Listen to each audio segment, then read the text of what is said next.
Bom dia, meus queridos companheiros. Bom dia, Rosângela, Adriana. Bom dia, Célia. Bom dia, Célio. Olá também, Marcileia, Guilherme, Luciano, Flávio. Boa noite, seja bem-vindo. Eu estou aqui falando bom dia, porque tá claro, né? Mas sim, boa noite. Edneide Braga. Seja bem-vindo, Edneide Braga. É um prazer ter você aqui conosco nesses nossos estudos. Seja muito bem-vinda. Boa noite, Adriana, Valério, Anitta e Clarindo. Sejam bem-vindos. Mariângela, boa noite. Boa noite também, Shirley. Aí os compartilhamentos da nossa companheira Marcileia e do Guilherme. Luísa, boa noite, seja bem-vinda. Silvano, boa noite, Silvano. Olá, Tuca, boa noite, seja bem-vinda.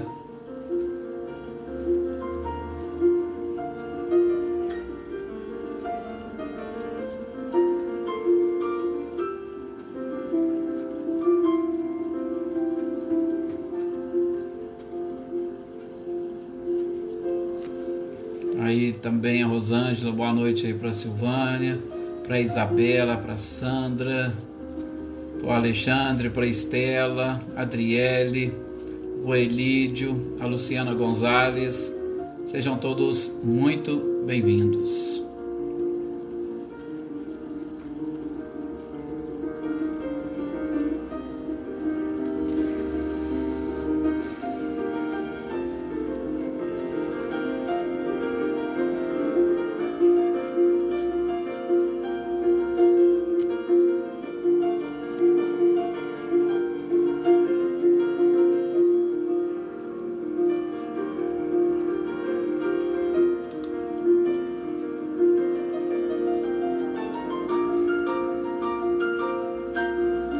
Boa noite, Emerson. Boa noite, Dona Edi. Boa noite também, Sr. Milton.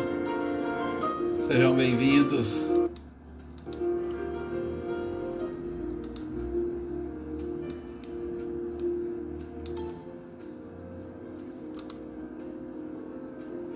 Boa noite, Selma. Bom, vamos lá então iniciar a nossa reunião, fazer a nossa oração. Pedimos nesse instante a proteção do nosso Mestre amado e querido Jesus. Pedir a proteção da espiritualidade. Boa noite, Marcelo, seja bem-vindo. E que nós possamos todos juntos estarmos sintonizados. Uma sintonia de paz, uma sintonia de amor, uma sintonia de aprendizado, sim. Que nós possamos estar aqui reunidos para aprendermos um pouco mais com Kardec, com a espiritualidade. E aprendemos um pouco mais uns com os outros. Que possamos interagir vibracionalmente e que as nossas energias e vibrações se unam às vibrações da própria espiritualidade e que nós sejamos capazes de captar um pouco desta energia para o nosso refazimento físico e espiritual. E que parte dessas energias também sejam direcionadas àqueles nossos companheiros que fazem parte desta nossa família, que se encontram doentes, aos nossos familiares que também passam por momentos de dificuldade, sobretudo do ponto de vista físico, aos nossos amigos, aos nossos vizinhos, enfim, à humanidade como um todo, que possam usufruir dessas energias que nós estamos produzindo nestes nossos encontros. Muita paz a todos vocês, muita paz aos nossos companheiros desencarnados e a nossa gratidão à espiritualidade por ter nos proporcionado este encontro. Que os nossos amigos da espiritualidade possam realmente nos inspirar nesse instante para que nós sejamos, todos nós, instrumentos deles, sobretudo neste trabalho que todos nós assumimos de buscar a nossa própria regeneração e a regeneração deste planeta. Bem-vindo também aqui o nosso companheiro Valdinei, a Lídia, a Terezinha, a Gislaine, o Reinaldo, sim, ótimos estudos para nós, Reinaldo, neste início de noite. Helena também, boa noite, Alex. Gente, só para lembrá-los, nós estamos justamente comemorando a 22ª Semana Bezerra de Menezes, tá? Então fica aqui o convite para todos vocês, como nós fizemos aqui ontem, para participar logo mais da palestra do Edmir Garcia, que o nosso amigo Paulo Henrique Bueno está fazendo justamente esse papel de moderador, nos auxiliando nesse processo que para muitos de nós é novo, mas o Paulo já tem dominado bastante estes meios inovadores de nos reunirmos, né? Tanto é que ele ajuda a gente aqui, ajuda o pessoal de Pirassununga, ajuda o pessoal de Guaxupé. Ele está fazendo um trabalho fantástico pela região toda e que a espiritualidade possa agradecê-lo por nós. Nós estamos dando sequência às sextas-feiras ao estudo do Livro dos Médiuns. Já falamos que o Livro dos Médiuns é um livro importante porque ele faz parte de um pouco desta ciência espírita e é um livro onde Kardec, juntamente com a espiritualidade, se preocupa em nos mostrar de uma forma mais clara, mais efetiva, este mundo espiritual que nos cerca.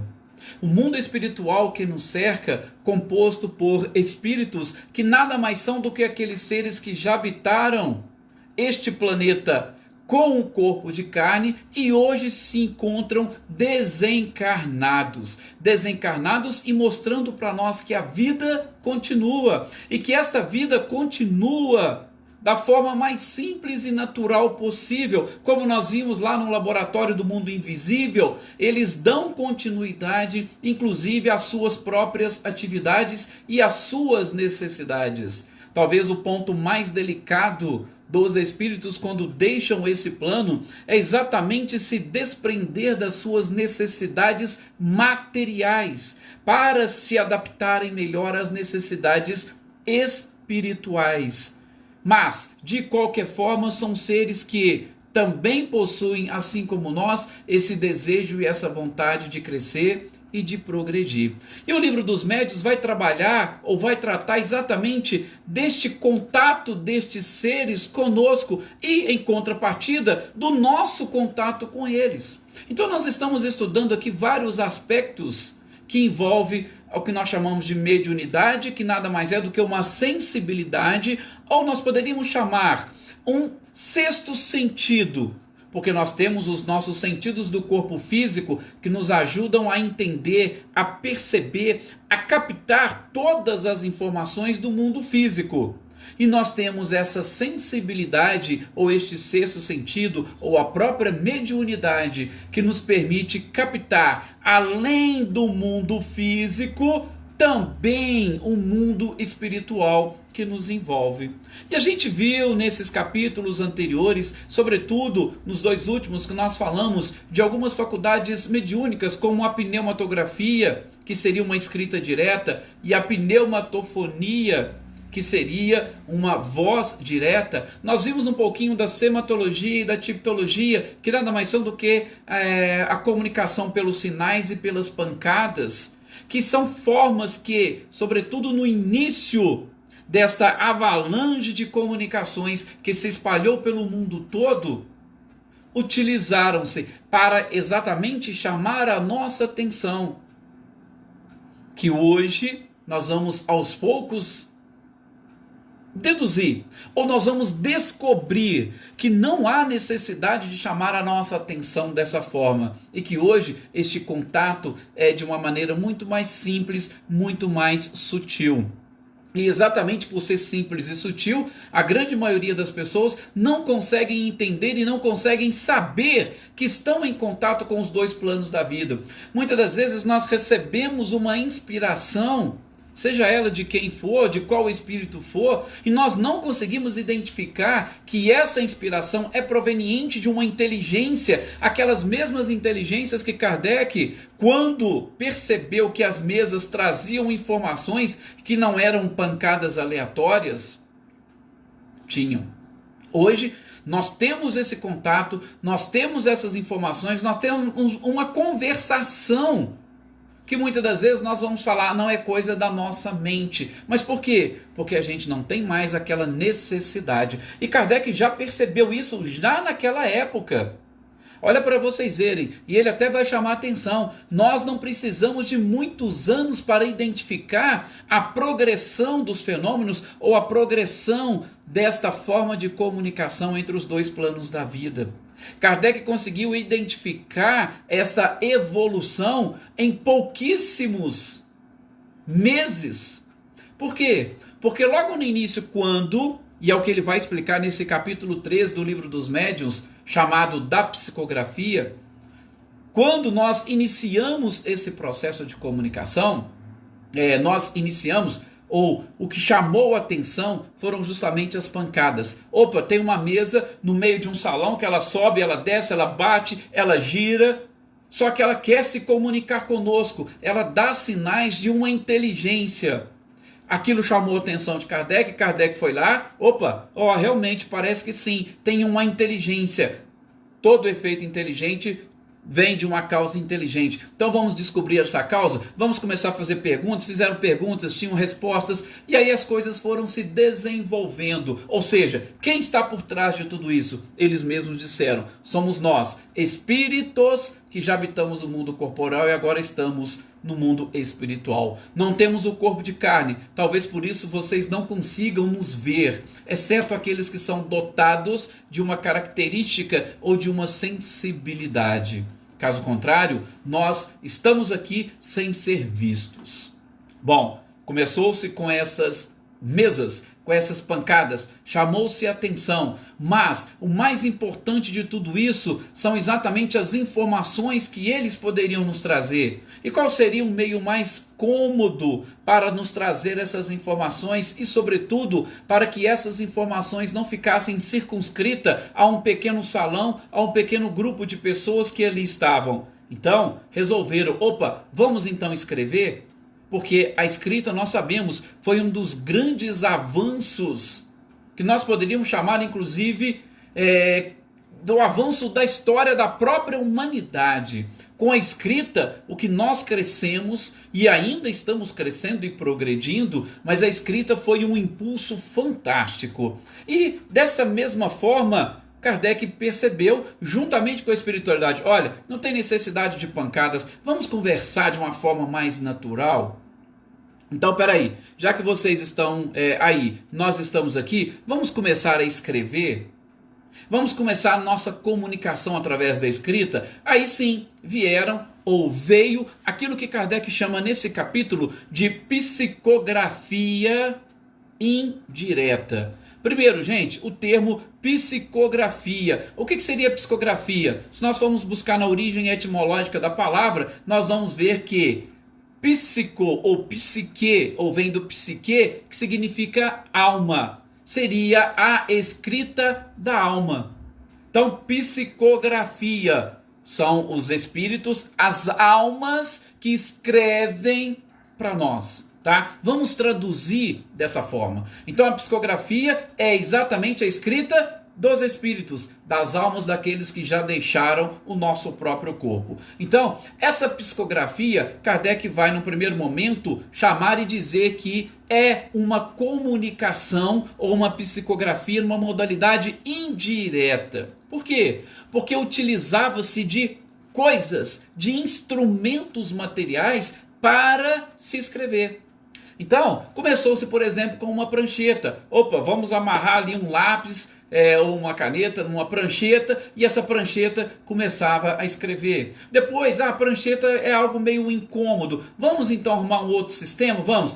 Então arrumar uma cesta. Arrumaram uma cesta de vime, colocavam um lápis ali, e essa cesta começava a traçar ali as suas linhas no papel. A gente já falou sobre isso, então não vou me alongar muito, só vou citar essas evoluções, como o próprio Kardec diz. E essa cestinha escrevia, mas essa cestinha no início, que Kardec chamava, cesta de peão. Tá? Porque era a cesta e tinha o lápis com a ponta ali, parecia um peão. Só que essa cesta de peão tinha alguns inconvenientes, porque ela não conseguia identificar o final da folha, e aí ela já voltava. e nesse processo ou nesta volta, as palavras ficavam todas emendadas, a escrita era mais através de uma elipse, então era um pouquinho complicado. Então eles foram substituindo essas cestas por outros instrumentos. Aí veio a cesta de bico, tem uns que utilizavam um funil, e aí colocava exatamente o lápis ali naquele funil. Então eles foram utilizando de diversos meios, cada vez mais cômodos, para obter essas psicografias, essas cartas. Bom, o Célio está dizendo que está travando aí. Será que está travando para todo mundo ou só para ele lá? Porque o meu aqui parece que está beleza. Certo. Então, Célio, dê uma olhadinha aí no seu. Se tiver mais algum problema, aí vocês falam.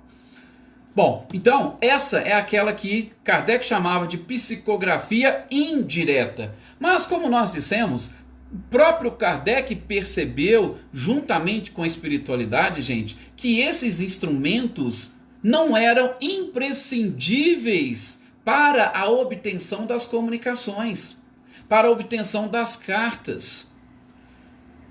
Por isso, ele próprio sugeriu, peraí, se eu colocar o lápis na mão do médium, aí vamos abrir um parênteses, na mão do médium. Que tipo de médium? Gente, um médium psicógrafo.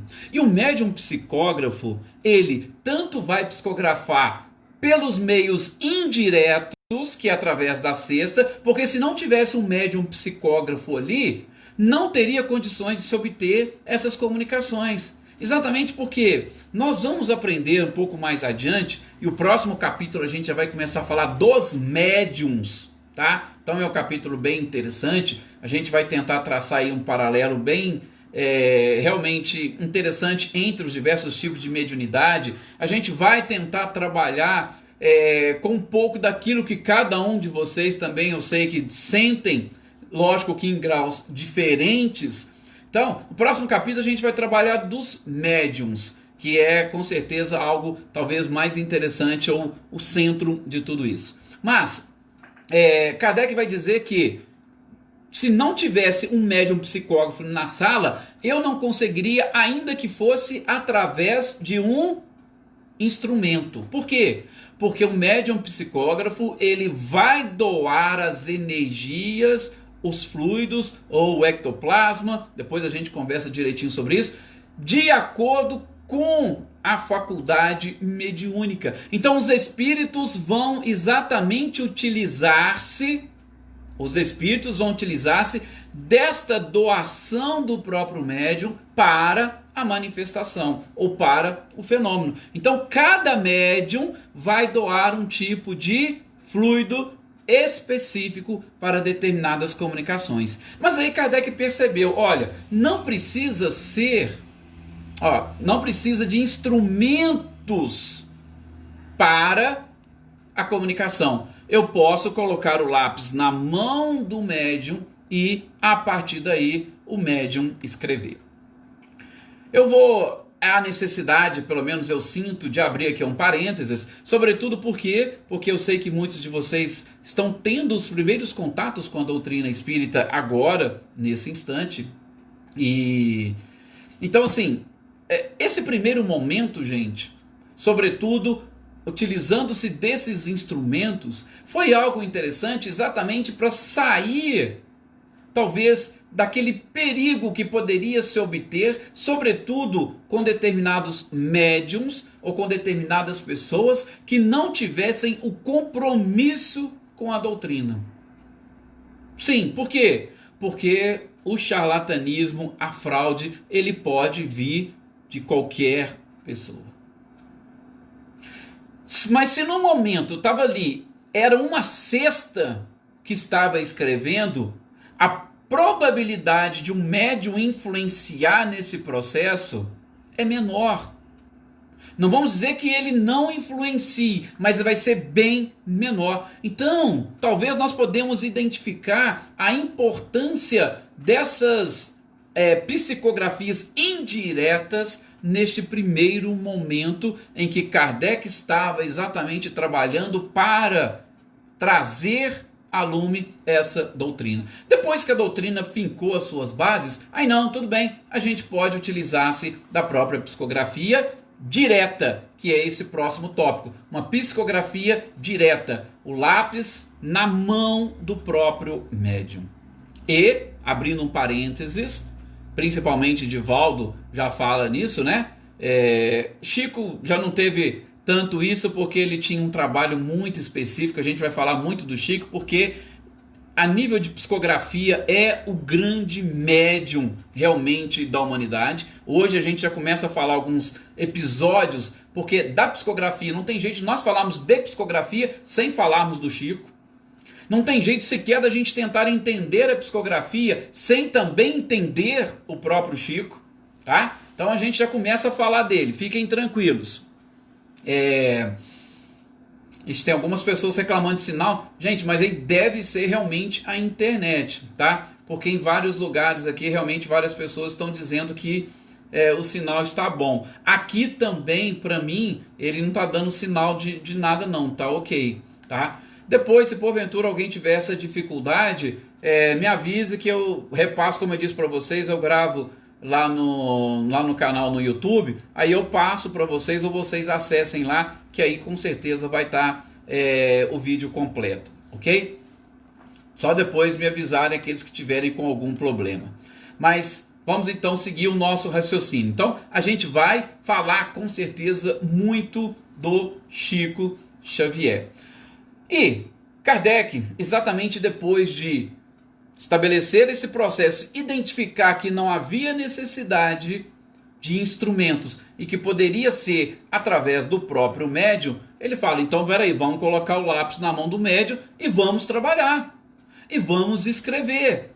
Só que na época de Kardec, aí um outro dado interessante, porque ele mesmo vai dizer, né? Inicialmente, porque naquele período todas as pessoas, ou a grande maioria dos médiuns que serviram para esta finalidade de codificação da doutrina espírita nessas obras básicas, eles eram aqueles médiuns que nós chamamos, e a gente vai aprender com o próprio Kardec mais adiante, de médiuns mecânicos.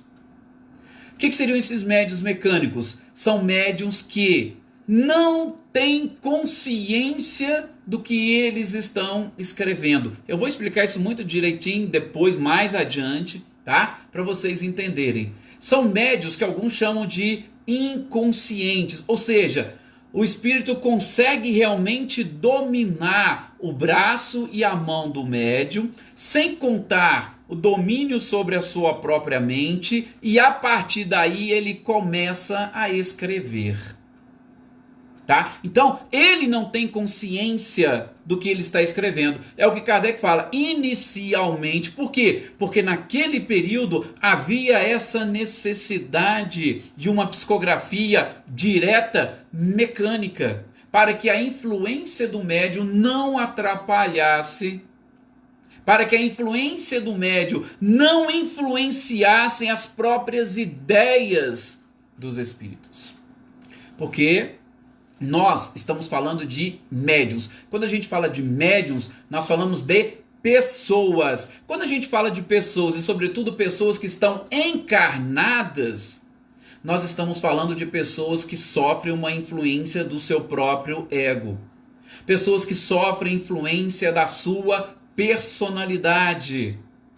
E isso, gente, interfere sobremaneira. Nós estamos estudando no dia de quinta-feira, aqueles que estão chegando aqui pela primeira vez, ontem é dia de nós estudarmos o Livro dos Espíritos. E aí a gente está estudando exatamente a escala espírita. E o que nós falamos dos bons espíritos? Os bons espíritos é aqueles onde, primeiro, prevalência do espírito sobre a matéria, apenas tem o desejo de fazer o bem, ou o desejo do bem está íncito neles, então eles inspiram bons conselhos, ou seja, são pessoas realmente que se ligam aos bons espíritos. E aí é lógico, vai ficar muito mais fácil. Mas nós sabemos que a maioria dos médiuns não são formados de bons espíritos. A maioria somos espíritos imperfeitos. E se nós somos espíritos imperfeitos, quem garante a qualidade da mensagem que nós vamos retransmitir às pessoas? Porque o médium é medianeiro. O psicógrafo é um intermediário. Todo mundo aqui conhece, deve ter feito uso dessa brincadeira na infância, ou às vezes em até alguma dinâmica no trabalho ou na escola, do telefone sem fio. Gente, a gente sabe como que o telefone sem fio é. Dependendo da palavra ou da frase, ela chega lá na outra ponta totalmente distorcida. Por quê? Porque são pessoas. Pessoas dotadas de características e principalmente de paixões. Então a gente tem que tomar um cuidado todo especial. Por isso que Kardec fala, inicialmente deveria sim ser dessa forma. Agora, atualmente, essa mediunidade, essa faculdade, ela evolui. O próprio Divaldo já dizia que, até eu estava falando nisso, né, no momento que eu dei uma paradinha para a gente tocar no assunto aqui da internet, que tem espíritos que chega para ele e fala, vamos psicografar? Vamos. Aonde? Vamos psicografar onde? Não, senta ali na máquina de escrever e pode soltar os seus braços e deixa que eu vou digitar. Hoje nós temos médios que estão sentados na frente de um computador, mas garanto para vocês que boa parte deles não tem noção dessa faculdade e que eles estão sendo instrumentos de espíritos. Por quê? Por conta exatamente desta evolução no processo, tá? A evolução no processo de comunicação, de psicografia. O Chico, por exemplo, não. Ele escrevia tudo no lápis, na mão, e aí antes dele mandar para a editora, ele revisava tudo aquilo, tá?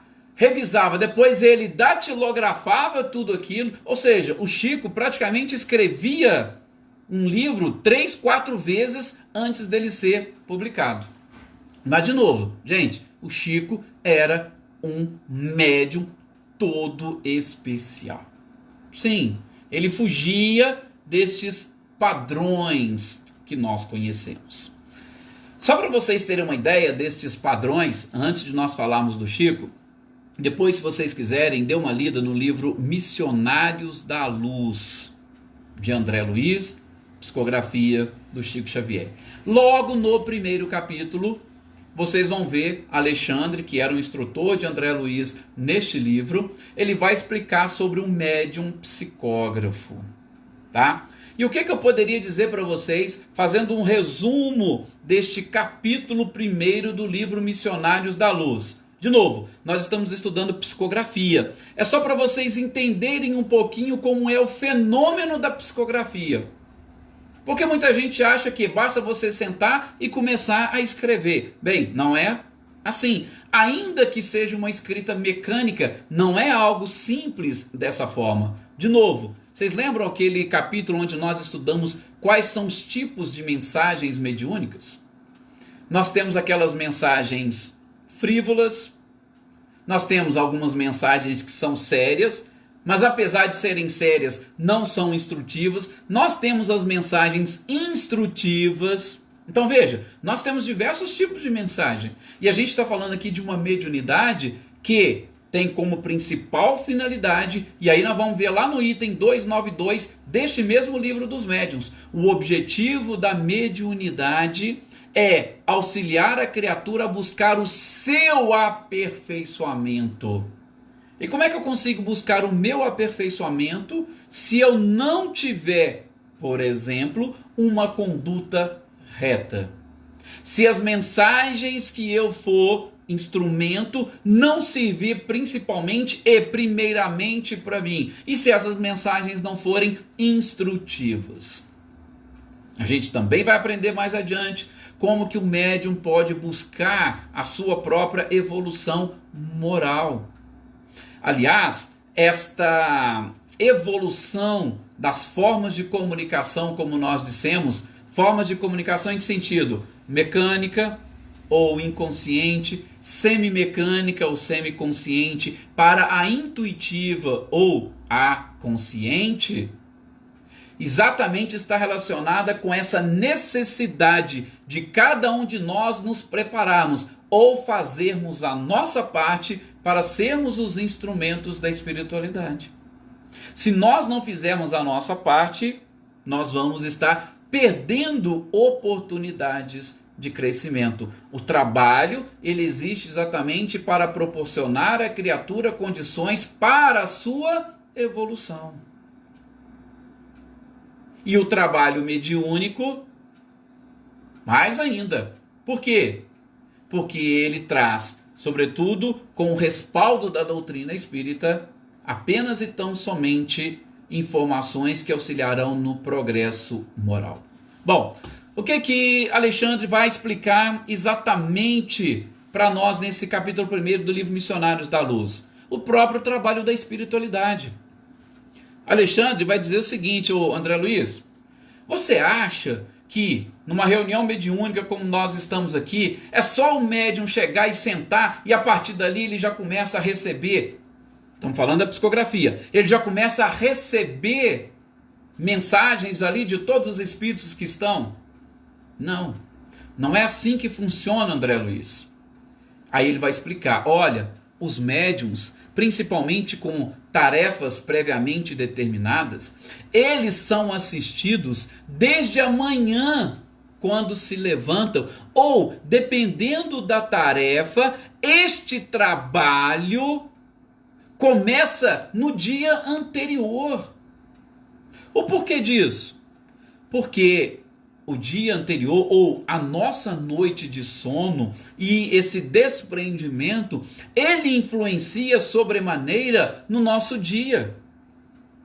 Sim, dependendo do jeito que você dormir, eu tenho certeza que o seu dia vai ser de um jeito. Ah, mas eu dormi muito bem, parece, o seu dia vai ser diferente. Então tem alguns casos que começa o trabalho na noite anterior.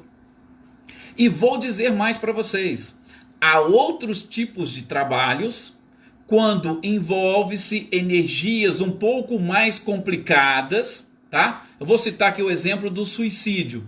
Quando há necessidade de comunicação, por exemplo, de espíritos que passaram ou que retornaram ao plano espiritual pelo suicídio, há informações de que pelo menos um mês antes, a espiritualidade começa a trabalhar esse processo de ambientação e de sintonia entre o espírito e o médium, para que ele possa, no dia da reunião, comunicar-se. Então, essa situação ela é muito delicada. A psicografia ela tem essa importância na doutrina espírita exatamente porque, gente, eu já citei aqui para vocês alguns dias atrás, o próprio Emmanuel chamou a atenção ali do grupo lá em Pedro Leopoldo, o Alberaba, agora me fugiu aqui da memória, quando Chico se prestava às sessões de materialização. E aquelas pessoas, inclusive o Arnaldo Rocha conta isso, que participou da última sessão de materialização, foi exatamente a materialização de Emmanuel.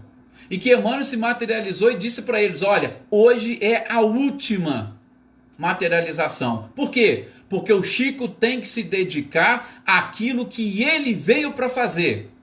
E com reuniões de materialização, nós podemos obter cura e auxílio para quem está aqui. Agora, com o livro, com a escrita, com uma carta, ele pode, ou nós podemos levar para a humanidade inteira, inclusive para a posteridade, tudo aquilo que nós queremos informar e tudo aquilo que as pessoas precisam saber. Então, por isso que a gente vai ver muita preocupação do próprio Kardec no Livro dos Médiuns, com a psicografia e a tarefa do Chico. Exatamente aproveitando a sua capacidade e, podemos dizer, a sua própria evolução. Tá? Então, Alexandre continua explicando. Então, dependendo da tarefa, nós vamos começar antes. Então, médiuns que estão aqui nos acompanhando, cuidado, dias que estão designados para o trabalho são dias especialíssimos para vocês. Não deixem de se cuidar. E Alexandre vai dizer, existe uma equipe que vai cuidar exatamente do seu dia para que você não passe muitos apertos, evitando que você, por exemplo, fique com a sua onda mental em xingamentos, em ódio, em raiva ou em qualquer tipo de paixão que possa vir a atrapalhar. Porque não basta assim você falar assim, entrei na casa espírita, sentei na mesa mediúnica, agora eu já sou uma outra pessoa. Isso não existe. Nós não nos desvinculamos de nós mesmos de uma hora para outra. Você pode ser o médium mais inconsciente ou mecânico que existe.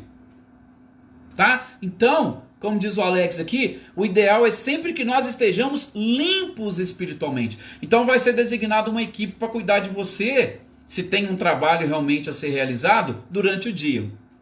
Como se não bastasse, Alexandre vai falar, existe uma outra equipe, até engraçado, né, como alguns colocam, como seria uma equipe de psicólogos ou psiquiatras do plano espiritual, que vão chegar ali no momento da reunião, eles vão conseguir anular, sobretudo, influências. Por quê? Porque a gente vai ver que o processo mediúnico, ele começa, e muitas das vezes ele é só mental. O espírito passa para a mente do médium e o médium repassa para frente a comunicação. Ele é o intermediário.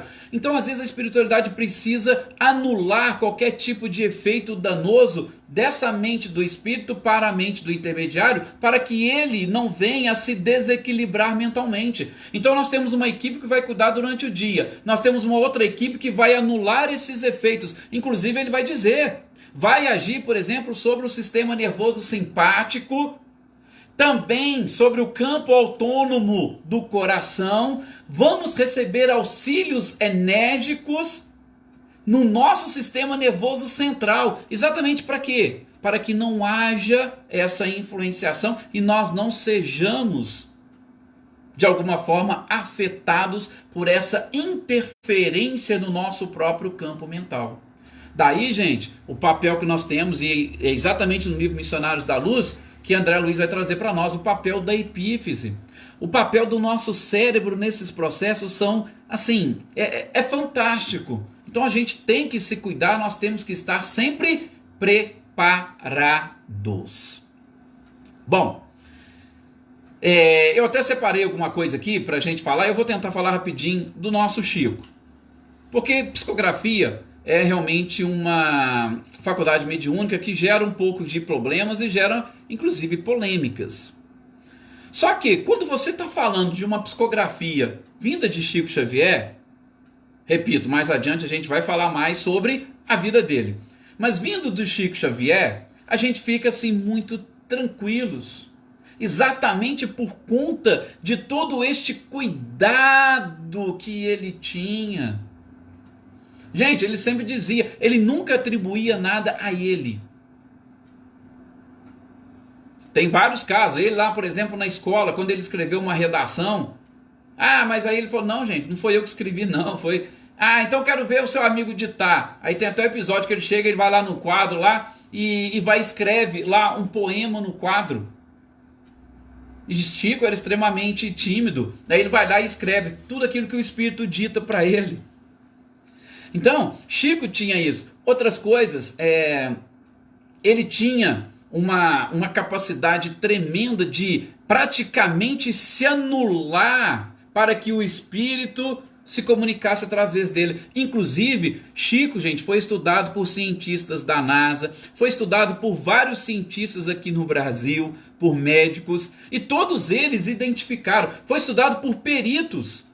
A psicografia do Chico foi estudada por peritos, e os peritos concluíram, realmente essa grafia aqui, principalmente essa assinatura, é da pessoa que morreu, não é do Chico, não. Então, assim, ele conseguia se anular para não deixar interferências. E olha que, segundo informações, o próprio Emmanuel diz que nem o Chico era 100%. Diz que o Chico era mais ou menos 95%. Que não interferia nas comunicações. Então, o negócio é delicado, mas nós estamos em cima do nosso horário, eu preciso terminar, mas eu só gostaria de fechar aqui dizendo o seguinte, o problema que Chico enfrentou com o processo pela família de Humberto de Campos. Por quê? A família de Humberto de Campos falou, já que é Humberto de Campos que escreveu, então a gente quer direitos autorais. Aí a questão financeira, a questão do dinheiro influenciando na humanidade. Queremos direitos autorais. Moveram um processo contra o Chico e, é claro, contra a FEB, que era quem editava todos os livros. Tá? Só que aí vem o nosso próprio direito. O nosso direito, ele reconhece os direitos de personalidade apenas e tão somente para o indivíduo que nasce com vida até a sua morte. Se você morreu, você não tem mais direitos de personalidade. Resumindo, o processo foi decidido dessa forma. Humberto de Campos morreu, ele não tem direito nenhum. Se ele não tem direito nenhum, os herdeiros também não têm direito. Pronto. Ah, mas que foi ele? Inclusive depois a própria mãe dele escreve para Chico e fala agradecendo e tal, porque realmente aquilo não poderia ser do Chico. Aquilo com certeza era de Humberto de Campos. Mas como eu disse, nós vamos falar mais do Chico em outras oportunidades. Agradeço a vocês essa paciência que vocês tiveram, tá? Hoje teve esse problema aí de sinal, mas eu acho que é exatamente por conta do momento. São muitas lives que estão sendo feitas, principalmente na sexta-feira, a gente sabe que é um pouco mais complicado. Fica aqui de novo o convite para participar da Semana Espírita 22ª Bezerra de Menezes. Aqueles que não tiverem um link, entrem em contato comigo que depois eu passo para vocês. E o nosso querido amigo e companheiro aí, o Paulo Bueno, que é o moderador dessas palestras. E amanhã estaremos juntos, né? Eu e o Paulo fazendo uma exposição, um bate-papo sobre exatamente aquele diálogo que teve lá no cenáculo de Jesus com os seus apóstolos. Muito obrigado, uma excelente noite para vocês e qualquer coisa nós estamos aqui com certeza à disposição. Muita paz e uma ótima palestra logo mais.